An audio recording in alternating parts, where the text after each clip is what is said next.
नमस्कार प्यारे बच्चों, आप सभी का स्वागत है हमारे YouTube चैनल पर।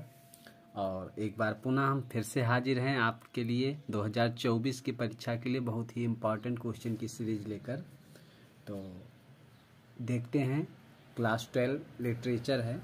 तो क्लास 12 लिटरेचर प्रोज का चैप्टर का पहला चैप्टर है, इसका नाम है द लास्ट लेसन। और इसका 5 मोस्ट इम्पॉर्टेंट क्वेश्चन 2024 के लिए, जो आगामी परीक्षा 2024 की है ना, उसके लिए बहुत ही महत्वपूर्ण 5 क्वेश्चनों की सीरीज है। ये बार बार परीक्षा में पूछा जाता है, हर बार ये रिपीटेड क्वेश्चन है। जैसा कि आप लोग जानते हैं कि यूपी बोर्ड की जो परीक्षा है इसमें रिपीटेड क्वेश्चन पूछे जाते हैं बार बार।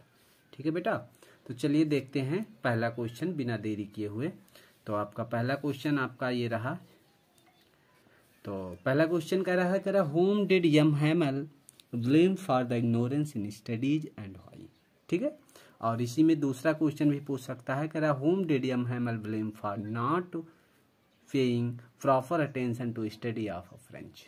ठीक, ये दोनों क्वेश्चन एक ही हैं। अगर कोई भी पूछता है तो आपको एक ही आंसर लिखना होगा बेटा। तो पहला क्वेश्चन समझ लेते हैं। पहला क्वेश्चन क्या है, कह रहा है कि होम डिड हैमल ने किसे ब्लेम मतलब दोषी ठहराया for the ignorance in studies. Studies में इग्नोरेंस करने के लिए, स्टडीज में अज्ञानता करने के लिए, स्टडीज में या पढ़ाई में ना ध्यान देने के लिए, एंड व्हाई और क्यों। ठीक है, कह रहा है कि जो फ्रेंच जैसे बच्चे थे ना, जो पढ़ाई में ध्यान नहीं दे रहे थे, उसके लिए एम हैमल ने किसे दोषी ठहराया और क्यों ठहराया। ठीक, तो इसका आंसर चलिए देखते हैं बेटा। तो इसका आंसर है, कह रहा है कि एम हैमल ब्लेम्ड दोषी ठहराया द पेरेंट्स माता पिता को for the neglect of learning. ठीक है बेटा, कह रहा है कि नेग्लेक्ट मतलब लापरवाही होता है या उपेक्षा होता है, ऑफ लर्निंग मतलब सीखने के लिए, on the part of boys like a French. कह रहा है लिटिल फ्रेंच जैसे तमाम उन बच्चों के लिए जो एम हैमल ने दोषी ठहराया, किसे एम हैमल ने दोषी ठहराया द पेरेंट्स माता पिता को for the neglect of learning. Neglect of learning मतलब सीखने की उपेक्षा करना या पढ़ाई में उपेक्षा करना या पढ़ाई में लापरवाही करना, on the part of boys like French. कह रहा है कि फ्रेंच जैसे बच्चों के जो पढ़ाई में ध्यान नहीं दे रहे थे, इसका कारण सीधे सीधे तौर पर एम हैमल ने किसको दिया, उनके माता पिता को दिया। और कारण भी बता रहे हैं। कारण क्या है, because they wanted them, because मतलब क्योंकि, दे मतलब वे, वांटेड मतलब चाहते थे, देम मतलब उनसे, टू वर्क वो कार्य करे, टू अर्न करे सम मनी पैसे को। ठीक है, वो चाहते थे कि वो पढ़ाई ना करें बल्कि क्या करे, अर्न करे सम मनी कुछ पैसे, instead of focusing on education. रहा है कि फोकसिंग ऑन एजुकेशन, एजुकेशन पर ध्यान न देकर, इंस्टीड मतलब होता है कि बजाय, कह रहा है कि पढ़ाई के बजाय वो क्या करें, जो है बेटा अर्न करे सम मनी कुछ पैसे को। पढ़ाई पर ध्यान ना दे बल्कि वो क्या करे, वो अर्न करे, क्या अर्न करे, सम मनी कुछ पैसे को। ठीक है, इंस्टीड ऑफ फोकसिंग एजुकेशन, पढ़ाई पर ध्यान न दे, वो क्या करे, पैसा कमाए। ठीक है, M Hamel also blamed, M Hamel ने स्वयं को भी दोषी ठहराया, हिमसेल्फ स्वयं को, for his negligence in his teaching.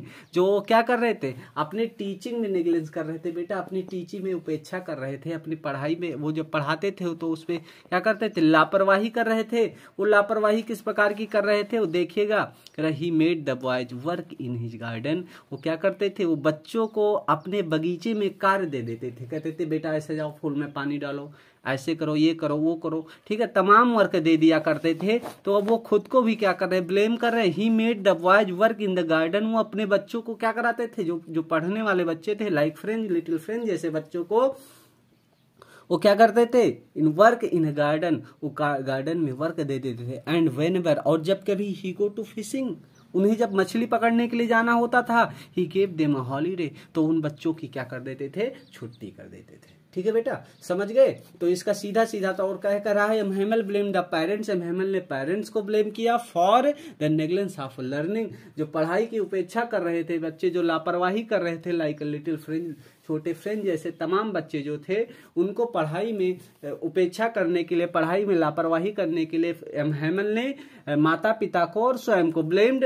The parents and himself, और स्वयं को उन्होंने क्या किया, दोषी ठहराया। ठीक है, कारण आपको बता दिया गया बेटा, इसको 2 से 3 बार आप लिखिएगा, उसके बाद आपको पूरी तरीके से कंठस्थ हो जाएगा। इसमें रटने की वाली कोई बात नहीं, एकदम आराम से समझ लीजिए, परीक्षा में आप 100% लिख के आएंगे और बहुत अच्छा लिख के आएंगे। ठीक है, चलिए दूसरा क्वेश्चन देखते हैं।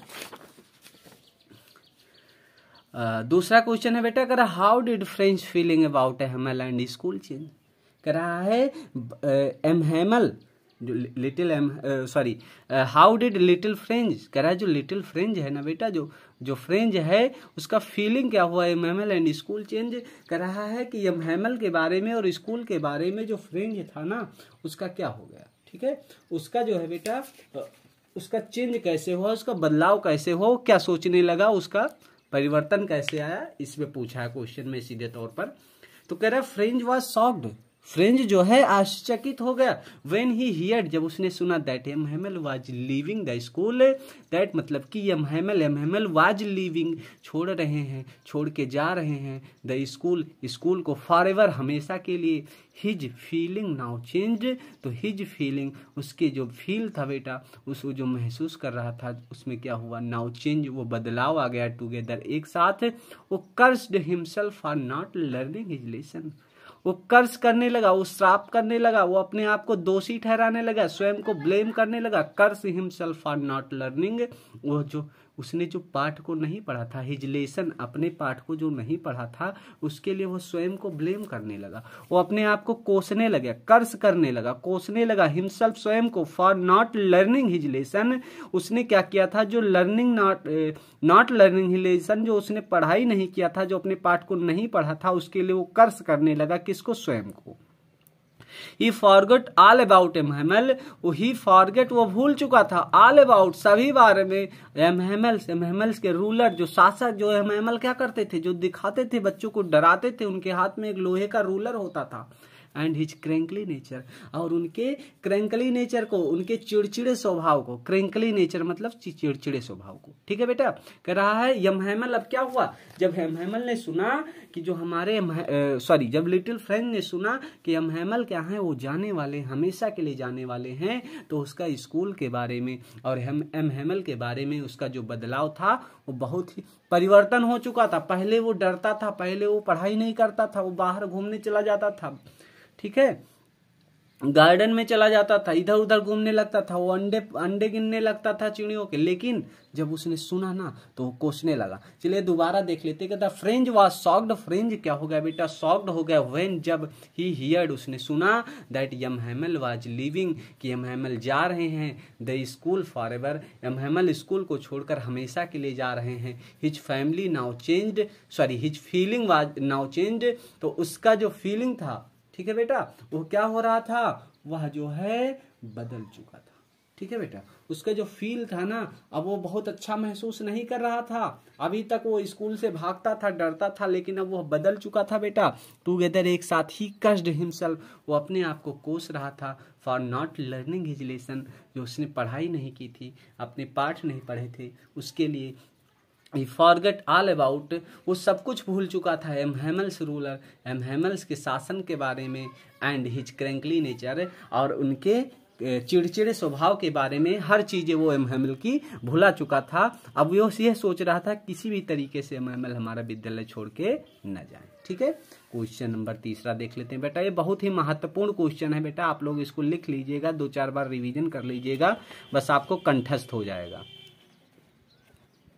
क्वेश्चन नंबर 3 करा what did M Hamel say about the language and its importance.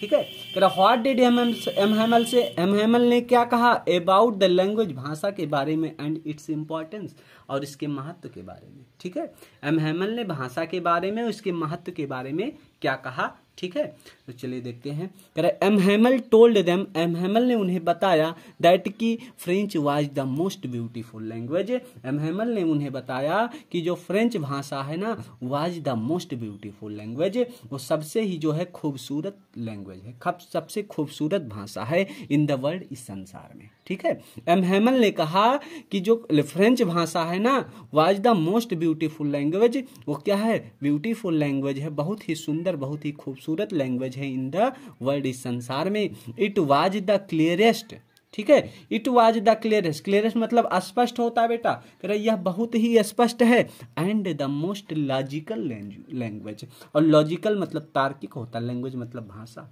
ठीक है। उन्होंने बताया यह बहुत ही तार्किक भाषा है, बहुत ही क्लियरेस्ट भाषा है, ठीक है बेटा। ये बहुत ही स्पष्ट, clearest and the most logical language, ये बहुत ही स्पष्ट और क्या है, लॉजिकल लैंग्वेज है, बहुत ही तार्किक भाषा है। He asked them to guard it among them and never forget it. He asked them, उन्होंने उनसे कहा, ठीक है, मतलब एमहमल ने कहा बच्चों से कि वो इसकी रक्षा करे, गार्ड इट अमंग देम, वे सब मिलकर इसकी रक्षा करें, एंड नेवर फॉरगेट इट, और इसे कभी ना भूले, ठीक है। एमहमल ने कहा कि वो लोग क्या करें, इसकी रक्षा करें, एंड नेवर फॉरगेट इट, और इसे कभी नहीं भूलें, ठीक है। दोबारा देख लेते हैं बेटा। एमहमल टोल्ड देम, एमहमल ने उन्हें बताया, दैट की फ्रेंच मतलब फ्रेंच वाज मतलब थी, द मोस्ट ब्यूटीफुल लैंग्वेज, बहुत ही खूबसूरत भाषा, इन द वर्ल्ड, इस संसार में। It was the clearest, clear मतलब स्पष्ट होता है, एंड द मोस्ट लॉजिकल, बहुत ही लॉजिकल मतलब तार्किक होता है, लैंग्वेज मतलब भाषा। ही आस्क्ड देम, उन्होंने उनसे कहा, टू कि गॉड इट, रक्षा करे, अमंग देम, उन सब में, and never forget it, forget मतलब भूलना होता है, इट मतलब इसे, और इसे कभी ना भूलाएं, ठीक। चलिए अगला इंपॉर्टेंट क्वेश्चन देख लेते बेटा। अगला इंपॉर्टेंट क्वेश्चन है, कह रहा what had been put on the bulletin board, ठीक है। कह रहा बुलेटिन बोर्ड जो सूचना पट था ना, उस पर क्या लगाया गया था, ठीक, सीधा सा तौर है। जब कह रहा जब जो है लिटिल फ्रेंच उस दिन उसको देर हो गया था स्कूल जाने के लिए, वो दौड़ा दौड़ा जा रहा था, तो बुलेटिन द लिटिल फ्रेंच सा, लिटिल फ्रेंच ने देखा था ना कि बहुत से जो लोग हैं ना वो एकत्रित हुए हैं, कहाँ पे, in the front of bulletin board. Bulletin board जो था, सूचना पट था, उसके सामने बहुत सारे लोग एकत्रित थे, तो वही जो है वही उसी दिन एक आर्डर यहाँ पर लग गया था बुलेटिन बोर्ड पर, ठीक है। तो चलिए अगला देख लेते हैं। कह रहा what had been put in the bulletin board, bulletin board पर क्या लगाया गया था, तो चलिए देखते हैं। कह रहा an order from Berlin had been put on the bulletin board, ठीक है। कह रहा बर्लिन से एक आदेश आया था, एन ऑर्डर आया था, एक आदेश फ्रॉम द बर्लिन, बर्लिन से, had been put on the bulletin board, तो उसी को क्या किया गया था, सूचना पट पर लगाया था। इट सेड दैट, इसमें कहा गया था कि only German would be taught, कि अब क्या किया जाएगा, केवल और केवल जर्मन भाषा ही, German would be taught in the school of the Alsace and the Lorraine. उसमें कहा गया था कि एलएसएस और लॉरेन के विद्यालय में और सिर्फ क्या किया जाएगा, जर्मन वुड बी टॉट, सिर्फ जर्मन सिखाया जाएगा, ठीक है। An order from the Berlin, Berlin से एक ऑर्डर आया, had been put on the bulletin board, जो बुलेटिन बोर्ड पर लगाया गया। इट सेड दैट, उसमें कहा गया कि only German would be taught, कि केवल जर्मन भाषा ही पढ़ाई जाएगी, इन द स्कूल ऑफ एलएसएस, कह रहा है स्कूल एलएसएस एंड लॉरेन, कह रहा है एलएसएस और लॉरेन के स्कूल में क्या पढ़ाया जाएगा, सिर्फ और सिर्फ अब जर्मन ही पढ़ाया जाएगा। The teaching of French had be to stopped, कह रहा है कि फ्रेंच की पढ़ाई को अब क्या करनी पड़ेगी, हैड टू बी स्टॉप मतलब बंद कर देनी पड़ेगी, ठीक है, ठीक है बेटा। कह रहा है the teaching of the French had been stopped, कह रहा teaching, the teaching of the French, कह रहा फ्रेंच की जो पढ़ाई है हैड टू बी स्टॉप्ड, उसे अब क्या करना पड़ेगा, बंद करना पड़ेगा, ठीक है बेटा, समझ में आया ना। चलिए 4 क्वेश्चन बहुत ही महत्वपूर्ण हो गए हैं आपके, और चलिए 5वां क्वेश्चन देख लेते हैं बेटा। तो 5वां क्वेश्चन आपका ये रहा, कह रहा है कि how did the announcement of the last lesson effect the French, कह रहा है जो अनाउंसमेंट हुआ था ना, ठीक है, जो घोषणा हुआ था, the last lesson effect French, वो फ्रेंच पर किस प्रकार प्रभाव डालता है, ठीक है। अंतिम पाठ की जो घोषणा थी ना, वो लिटिल फ्रेंच पर किस प्रकार से, हाउ डिड द अनाउंसमेंट, घोषणा ऑफ द लास्ट लेसन, अंतिम पाठ का घोषणा फ्रेंच के ऊपर कैसा प्रभाव डालता है, यही पूछा गया है। तो देखिएगा, the announcement of the last lesson affected French, कह रहा है अंतिम पाठ का जो घोषणा था ना, फ्रेंच अफेक्टेड वेरी मच, तो उसने फ्रेंच को बहुत ही ज्यादा अफेक्टेड किया, बहुत ही ज्यादा प्रभावित किया, ठीक है। द अनाउंसमेंट, घोषणा ऑफ द लास्ट लेसन, अंतिम पाठ, अफेक्टेड प्रभावित किया फ्रेंच को वेरी मच मतलब बहुत ही ज्यादा। दिस अनाउंसमेंट, यह announcement was like a thunder clap, कह रहा है यह जो अनाउंसमेंट था, यह जो घोषणा था, was like a thunder clap, वज्रपात की तरह था, वो जैसे बिजली कड़कती उसी की तरीके से था, फ्रेंच के लिए, ठीक है। रहा है कि वह अनाउंसमेंट जब उसने सुना है अनाउंसमेंट तो लाइक अ थंडरक्लैप, एक वज्रपात की तरह, एक बिजली की तरीके से था फॉर हिम, उसके लिए। He was regretting not to learn his lesson carefully, अब वो रिग्रेटिंग कर रहा था, जो लिटिल फ्रेंच था ना, उसने अपना पाठ ध्यान से ना सीखने के लिए क्या कर रहा था, रिग्रेटिंग कर रहा था, पछतावा कर रहा था, ठीक है बेटा। कह रहा ही रिग्रेटिंग, वो पछतावा कर रहा था, नॉट टू लर्न, जो उसने नहीं पढ़ा था, हिज लेसन, अपने पाठ को, केयरफुली मतलब ध्यानपूर्वक, जो उसने ध्यानपूर्वक अपने पाठ को नहीं पढ़ा था, उसके लिए वो क्या कर रहा था, पछतावा कर रहा था। नाउ हिज बुक्स, कह रहा अब उसकी किताबें, सीम्ड हिज, सीम मतलब प्रतीत हो रही थी, हिज ओल्ड फ्रेंड, उसकी जैसे पुराने मित्र हो। पहले उस किताबों से हेट करता था, वो किताबों को स्कूल ले नहीं जाना चाहता था, लेकिन अब उसकी किताबें उसको क्या लग रही थी, now his book seem to his the old friend, अब उसकी किताबें जैसे उसकी पुरानी मित्र लग रही हो थी। And he did not want to give up them, और he did not want to give up them, उन्हें वह छोड़ना नहीं चाहता था, ठीक है। गिव अप मतलब छोड़ना होता है, डिड नॉट मतलब नहीं, want to give up them, कह रहा है वह उनको छोड़ना नहीं चाहता था। He did not want to give up M हैमल too, और वह एम हैमल को भी नहीं छोड़ना चाहता था। He did not want to give up M हैमल too, और वह एम हैमल को भी छोड़ना नहीं चाहता था, ठीक है। पुनः देख लीजिए, the announcement of the last lesson, अंतिम पार्ट का जो अनाउंसमेंट था, जो घोषणा पत्र था, अफेक्टेड फ्रेंच वेरी मच, उसने लिटिल फ्रेंच को बहुत ही ज्यादा प्रभावित कर दिया। This announcement was like a thunderclap, कराही है जो अनाउंसमेंट था वो एक वज्रपात की तरह फॉर हिम, लिटिल फ्रेंच के लिए। ही वाज रिग्रेटिंग, वो पछतावा कर रहा था, not to learn his lesson, कि उसने क्या किया, अपने लेसन को ध्यानपूर्वक नहीं पढ़ा था, केयरफुली, ध्यानपूर्वक। Now his book seem to be old friend, now मतलब अब हिज बुक्स, उसकी किताबें, सीम मतलब प्रतीत हो रही थी, हिज ओल्ड फ्रेंड, जैसे पुराने मित्र हो। And he did not want to give up them, और वह उन्हें छोड़ना नहीं चाहता था। And he did not want to give up M हैमल too, और वह एम हैमल को भी छोड़ना नहीं चाहता था, ठीक है बच्चों। तो यह आपका, यह 5 आंसर आपके बहुत ही महत्वपूर्ण 2024 के लिए बहुत ही महत्वपूर्ण हैं, बहुत ही महत्वपूर्ण है बेटा, महत्वपूर्ण हैं 2024 की परीक्षा को देखते हुए, ठीक है। अब इसको आप लोग क्या करिएगा, एक एक आंसर को बेटा कम से कम 3 बार लिखिए, बस आपको याद हो जाएगा,